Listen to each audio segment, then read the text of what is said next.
Today we're in part 3 of a 4-part series we've entitled Leading Through, and the subtitle, 3 Essentials for Navigating Uncertainty. Now, the past several months, I don't need to tell you this, have been challenging for all of us, but they've been brutal for some of us, right? They've been brutal financially, mentally, socially, relationally, and consequently, we're all trying to pick up the pieces and we're all trying to move forward the best that we can. But many of us are responsible for helping other people move forward as well. Family members, employees, team members, students. Perhaps you feel responsible for an entire community. So if you're a parent, a manager, a business owner, an executive, a teacher, a city or state official, people are looking to you for direction. They're looking to you for inspiration, and they're looking to us for hope. And I don't have to tell you this, you're a leader. Leading under normal conditions is tough enough. But leading people through what we've just experienced, not for the faint of heart. And I won't tell anyone if you won't. Nobody prepared us for this, right? We don't have all the answers, at least I don't, right? We don't always know what to do. And if you're like me, we're kind of making this up as we go along. I mean, these are uncertain times. But at some level, uncertainty is a permanent part of life. And to the point of this series, uncertainty is why the world needs leaders. It's why your family, it's why your company, it's why your city needs you. So in this series, we're discussing 3 essentials for leading through disruption and uncertainty. Now, these 3 leadership principles, they're always important, but in times like these, they're more important than ever. So we kick things off with a narrative from the Old Testament that kind of gave us the big picture as it relates to our roles as leaders. We were reminded that leadership is a stewardship, it's temporary, and we are accountable. Everybody is accountable to someone for how they steward or manage their influence. Then last time we discussed the first of our 3 non-negotiables for leading in times of uncertainty, and we said that every leader exercises authority at 2 levels. We have our positional authority as boss or manager or parent or teacher. But if we've led ourselves well, we also have what we called moral authority. Moral authority. Moral authority is the alignment between what we say and what we do, between what we expect of others and what we expect of ourselves. That provides us with moral authority. It's the credibility that we earn by walking our talk. It creates credibility, and credibility creates influence. And in times of uncertainty, influence is everything, which means gaining and maintaining moral authority is critical to our ability to lead well when things aren't going well. Today, we're going to talk about the second of the 3 essentials. And if I'm honest, I think this is the most challenging one, because today we're going to talk about providing clarity. Clarity. Now, you know this. Leadership, for the most part, is about taking people on a journey. But the challenge is that most of the time, we're asking people to follow us to places we've never been. For example, I've got one. A pandemic combined with an economic shutdown that's left us teetering on economic meltdown while navigating social unrest during an election year. Ever been there before? No? Really? Me neither. This is my first time. And like you, this is my first time to have to lead through this particular combination of events. And like many of you, I feel responsible for leading my family through all of this. Like those of you who are point leaders, I feel responsible for leading our 500 plus staff members through this. And honestly, I feel some responsibility for leading all of you through this as well. Now, maybe you had a class on leading through pandemics and economic shutdowns in grad school, but I didn't. There aren't any maps. There aren't any instructions. We're on our own, but we're not alone. We're not alone because there are people looking to us for direction, reassurance, and hope. This is the tension. Come on. This is the tension every single leader lives with. Every father who's lost his job, every mom who finds herself parenting alone, every small business owner trying to stay afloat, every manager who senses that all eyes are on him or her when he or she walks through the office or signs on to Zoom. And if you're an intuitive leader, and you probably are, you know that intuitively, the thing that people want from you most, you can't provide. Because what people want from you most right now is certainty. People crave certainty. I mean, here's how we know that. When politicians are running for office, what are their stump speeches filled with? Certainty. Elect me and I promise, elect me and things will change. Elect me and the things that no one else has been able to get done, I'm going to get them done. Unfortunately, in our country, the only way to get elected is to over-promise, right? And then when they under-deliver, it doesn't matter. We're stuck with them, right? And besides, it was somebody else's fault. But fortunately for you, and fortunately for me, we're not running for anything. So do not give into the temptation. We're going to come back to this. Do not give into the temptation of promising certainty. You can't deliver on it. You'll just disappoint people. And the reason you can't provide it is not because you're not a good leader. You can't provide certainty because certainty rests in the realm we have no control over, the future. And if you promise it and you don't provide it, you will lose credibility, you'll lose trust, and you will lose influence. And in times of disruption and in times of uncertainty, the worst thing you can do as a leader is lose this dynamic trio. So here's the bottom line for where we're going for the next few minutes. Whereas you cannot provide certainty, you must provide clarity. Parents, leaders, influencers, mayors, senators, you can be uncertain. You can be uncertain, but you cannot afford to be unclear. Our mandate as leaders is to be clear even when things are not certain. Clarity is honest, and clarity, as we're going to discover, is enough. And here's why I say that. Clarity is actually perceived as leadership.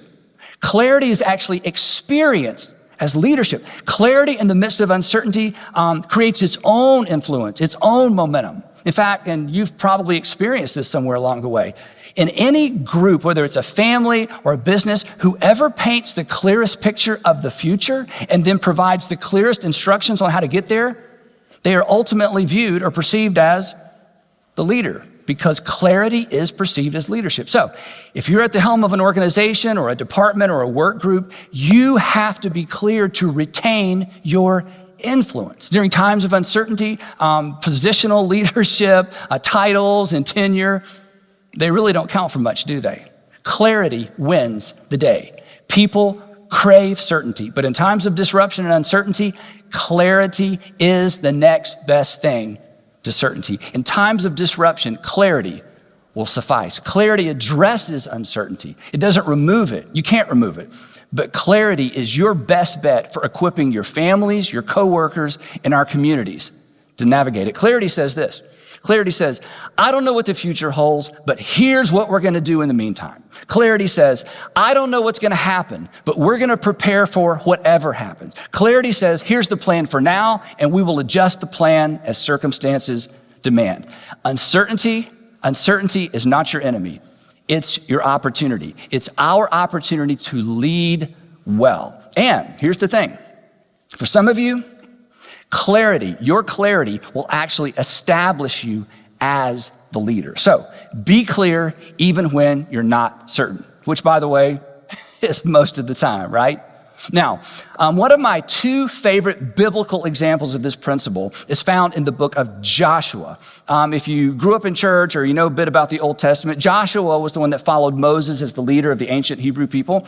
The nation of Israel begins landless and lawless. It was a nation of slaves, enslaved by a Pharaoh, but loved and chosen by Yahweh. So, you know the story. God raises up Moses to face down the Pharaoh. Let my people go. You remember this story. And finally, Pharaoh said, please go. And then Moses leads the people south to Mount Sinai, where God gives them their law. Then they go north to the land that God had promised them, the promised land. But when they get to the border, they blink, they lose faith, they lose their nerve because there's way too much uncertainty. And so for the next 40 years, Moses is forced to lead the nation of Israel around through the desert. And after pretty much that entire generation dies, the entire generation that originally exited Egypt, after they're gone, Moses again leads the people to the Jordan River, the border between no man's land and the promised land. But here's the problem. By now, Moses is a really old man, and the time had come for him to relinquish his role as point leader. So as the nation prepares to cross the Jordan into the promised land, Moses hands the leadership baton off to Joshua. But there's a really big problem, and the problem is this. The leadership environment had changed dramatically. I mean, Moses had mentored and trained Joshua in the fine art of wandering.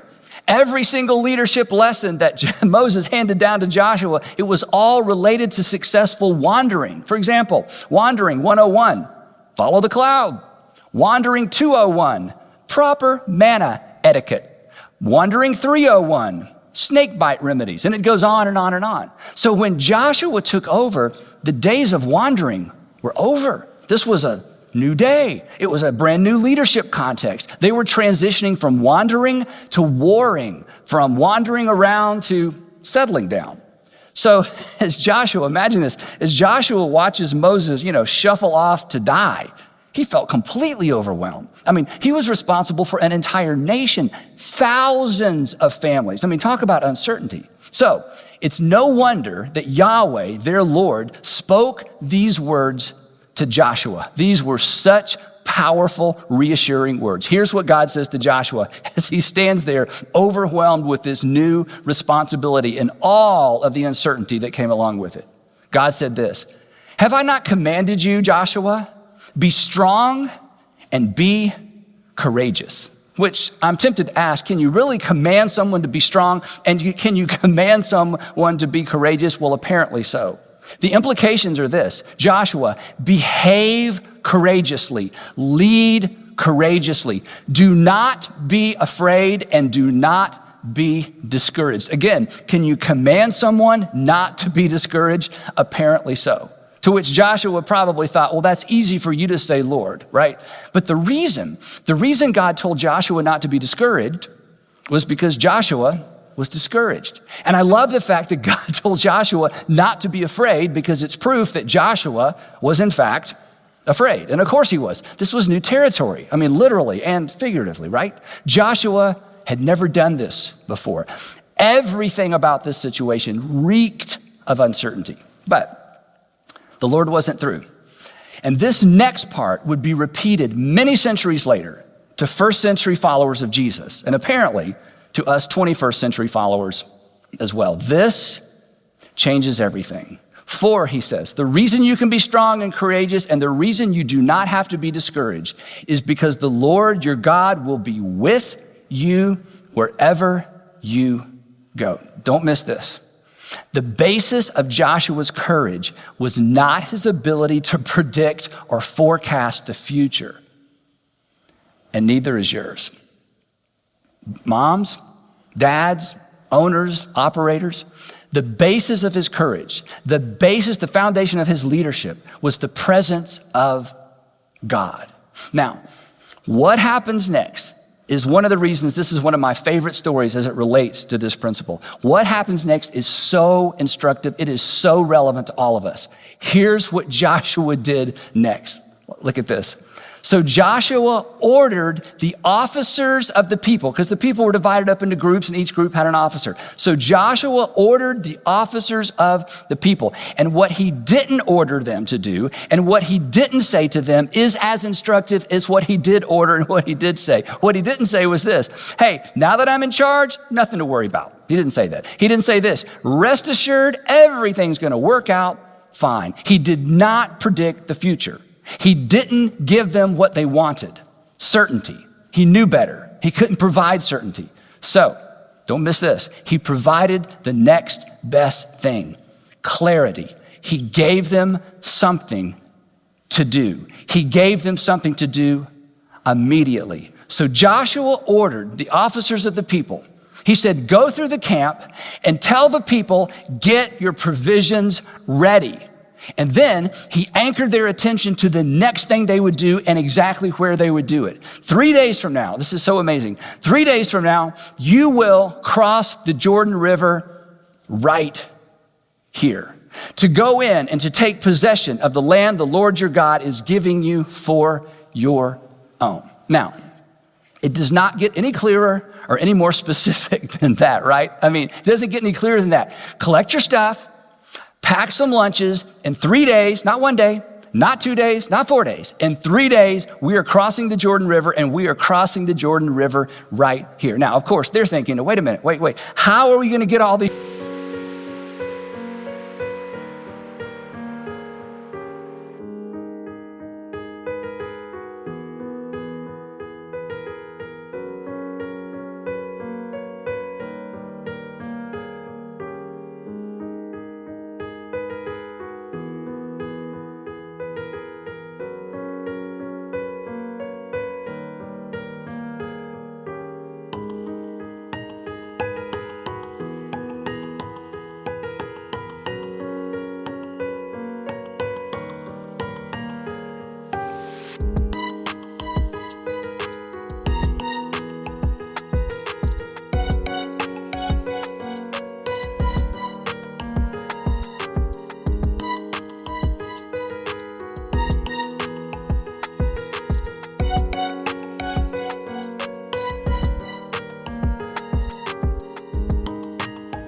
People across the Jordan River. Joshua's like, hey, in 3 days, show up right here. We're crossing the river. Yeah, but once we're across the river, what are we going to do then? Hey, 3 days, show up. We're crossing the Jordan River. Our parents and our grandparents said there are giants in the land, to which Joshua would have replied, look, pack your stuff. In 3 days, we're crossing the Jordan River, and we're crossing the Jordan River right here. Clarity in the face of overwhelming uncertainty. Everybody knew their assignment, everybody knew the time frame, and everybody knew what to do next. But nobody knew what was going to happen, including Joshua, including you, right? It's like driving on a deserted road late at night, and the only way to know what's up ahead is to keep driving. It's like driving on a deserted road at night with your headlights on, and the only way to know what's up ahead is to keep moving forward. That's your job. That's my job. My friends, that is leadership. And during times of uncertainty, that kind of clarity is more important than ever, because if you are unable, or if you are unwilling to be clear when things are uncertain, you will contribute to the uncertainty. In times of disruption, people need to know that somebody has a plan. And if that somebody is you, give people something to do, give them something to do now, and give them something to do next. Don't pretend. This is huge. Don't pretend you know more than you do. It's always tempting as a leader to pretend that we know more than we do, right? When people are looking to you for hope, it's always tempting to pretend, right? That's always a mistake. Don't pretend. You're not a leader. You're not a leader because you know everything. Omniscience is not a prerequisite to leadership or parenting, although in parenting it would certainly come in handy sometimes, right? But clarity is an essential. Be honest and hopeful. Be honest and hopeful. You can be honest about what you don't know and clear at the same time. Besides, the sharp people around you, come on, they're going to know when you're bluffing. Pretend to know more than you do, and you will lose credibility. And again, that's the last thing you want to lose when trying to navigate your family, your community, the folks at work through a season of uncertainty. The truth is, pretending always erodes credibility quicker than admitting you don't know. Pretending always erodes credibility quicker than even admitting that you don't know. Uncertainty exposes a lack of knowledge, but pretending exposes a lack of character. Pretending to know when you don't know is a sign of insecurity. Saying I don't know when you don't know, that's good leadership. In fact, you actually gain rather than lose. And by expressing your lack of certainty, you give the people around you permission to do the same thing. You send them an extremely important message. In this family, in this organization, it's okay not to know. It is not okay to pretend to know when you don't. So be honest and hopeful. Be honest and hopeful. Be realistic and reassuring. And be candid and be clear.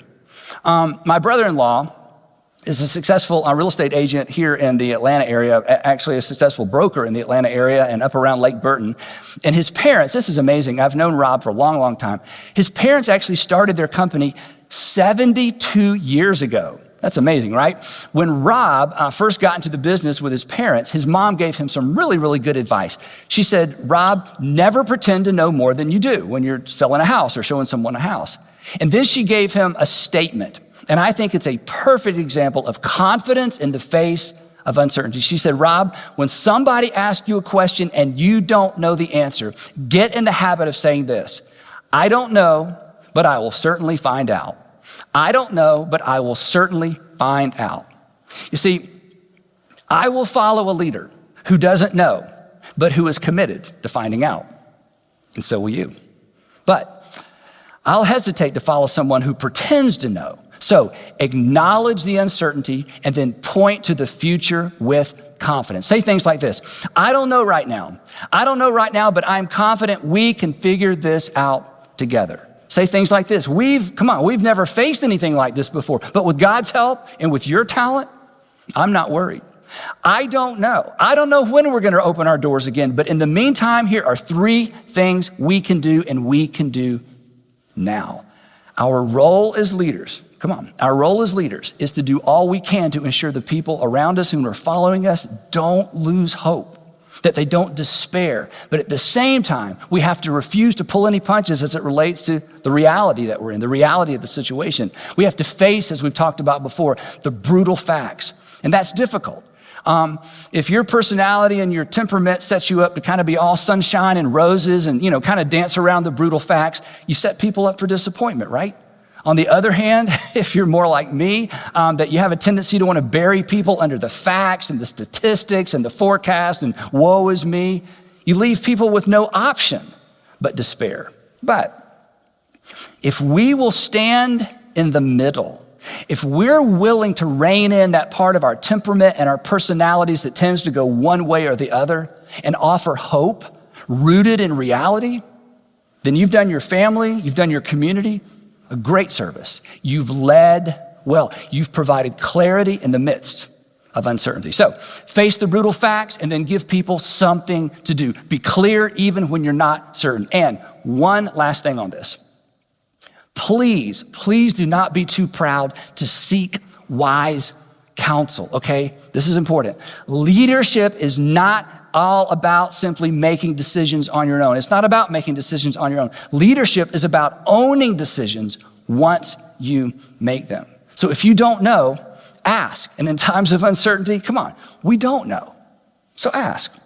In 1995, after Sandra and I decided that we wanted to stay in the Atlanta area and start a new church, I went to see my friend Ron Blue to get his advice. Now, I've mentioned Ron before in this series, and one of the reasons I chose Ron is because he knows the right and oftentimes inconvenient, uncomfortable questions to ask. So after I went through my spiel about why I wanted to start a new church in a town full of churches, he looked at me and he smiled and he said 3 words that, these were the 3 words that I needed most to hear. Here's what he said. I'll never forget this. He smiled, he looked at me and he said, Andy, that's good thinking. That's good thinking. And I can't tell you what those words did for me in that moment.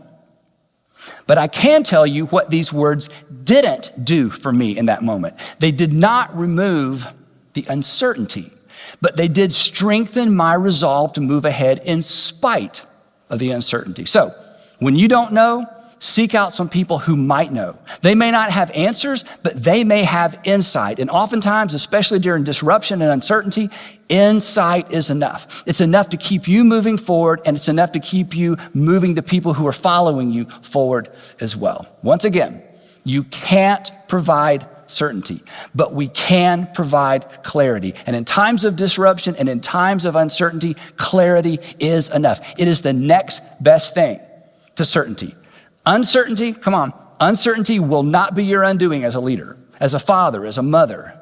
However, your inability or your unwillingness to be clear and to give clear directives in the midst of uncertainty, that may very well be your undoing. So be clear even when you are not certainty. Clarity is leadership. People will follow you in spite of a few bad decisions, but people will not follow you if you are unclear. And the reason they won't follow you if you're unclear is not because they don't want to. It's because they can't. Now, I mentioned a minute ago that one of my two favorite stories as it relates to this principle was the story of Joshua. I'd like to close with my other favorite story as it relates to this principle. This one is more familiar. After Jesus rose from the dead, there was still a great deal of confusion and uncertainty about what would come.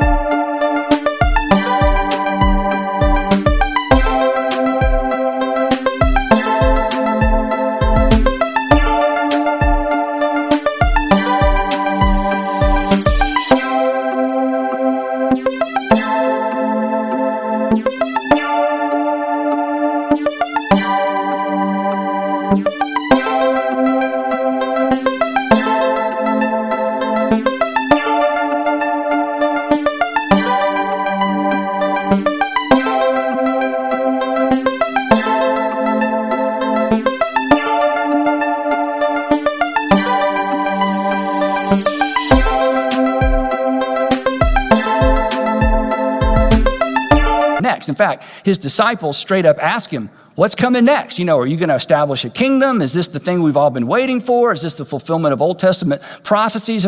What's next? And from our vantage point, if you think about it, from our vantage point, we can understand how it would have been impossible.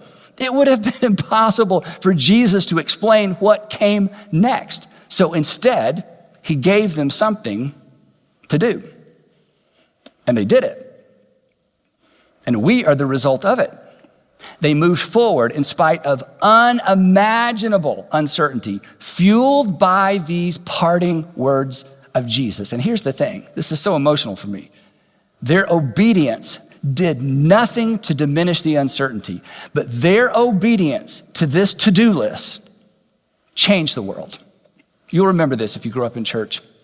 And then Jesus came to them and he said, all authority in heaven and on earth has been given to me.